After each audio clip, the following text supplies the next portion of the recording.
এমন মিথ্যা কথা বলছে আমার বিশেষ করে আমি তো নিজেও টিচার মানুষ, টিচাররা তো একটু মিথ্যা কথা একটু কম বলে, কারণ উনি খাড়ার উপরে এরকম মিথ্যা কথা বলবে এটা আসলে আমি ভাবতেও পারতেছি না। আমার আমার আমি কীভাবে ছেলেদের সামনে আসলে মুখ দেখাবো যে ছেলেরা উনি এইভাবে ইউটার্ন নিবে।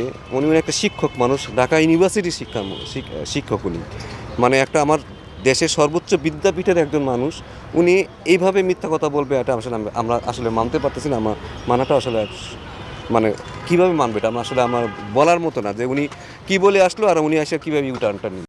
এটি কতটা কঠিন এটা যে প্লেয়ারদের একটা বিশ্বকাপ বলতে পারে অনেকে পরিচয় বলছেন একটা বিশ্বকাপ না গেলে কী যায় আসে, কিন্তু প্লেয়ারদের তো একটা ইম্প্যাক্ট করে। মানে একটা দেখুন, একটা ছেলে যখন বিশ্বকাপ খেলবে সে তার তার ড্রিম, তার এই যে 27 বছরের ড্রিম সে এখানে নিয়ে আসছে, ড্রিমটা আপনি 1 সেকেন্ডে আপনি নষ্ট করে দিয়েছেন। ঠিক আছে, দেশের সিদ্ধান্ত যদি দেশের কারণে হয়ে থাকে সেটা তারা স্যাক্রিফাইস করবে। বাট যদি বলেন ক্ষতির কথা বলেন, শুধু পার্সোনাল ক্ষতির কথা আমি বলবো না, পার্সোনাল ক্ষতি একটা ছেলে মানুষের ড্রিম আমি স্বপ্নটা শেষ করে দিয়েছি। আমি তো জানি আমার 2টা প্লেয়ার কোমাতে চলে গেছিলো, সে 5 দিন ধরে কোথায় বলে হারাই গেছিলো, তারে যে আমরা ওই যে টুর্নামেন্টে মাঠে ফিরে আনতে পারছি ওইটাই বেশি। আমার মনে হয় এটাই সবচেয়ে বড় সাকসেস কোচিংয়ে আমার জীবনে, দেশে মাঠে আসছে এসে আবার রান করছে। একটা মানুষ তো অনেক বছর ধরে স্বপ্ন দেখে একটা ওয়ার্ল্ড কাপ খেলবে, ঠিক আছে, শুধু এখানে তো টাকা পয়সা তো একটা ফ্যাক্টর, ওইটা একটা ছোট ফ্যাক্টর।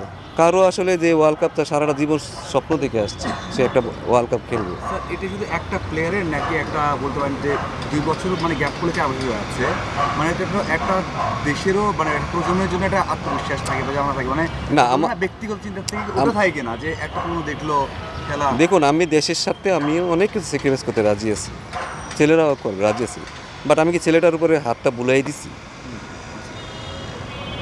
বাবা তোমরা খেলতে পারতেছো না এই কারণে একটু সুন্দরভাবে কমিউনিকেশন করে আমার মনে হয় তাহলে কি অনেক কিছু মানা যায়।